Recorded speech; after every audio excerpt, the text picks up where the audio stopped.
Hey there guys, welcome back to another video. Today I'll be showing you how to use Telegram inline bots. To use inline bots on Telegram, you don't need to add them to a chat or a group. You simply trigger them by typing their @ and username in any message input field followed by a keyword.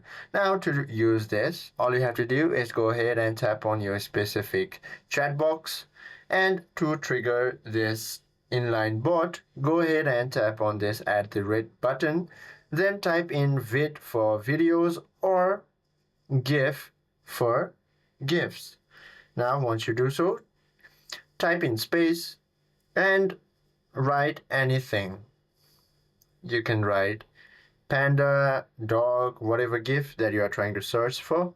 Once you do that, go ahead and tap on it and tap on this OK button.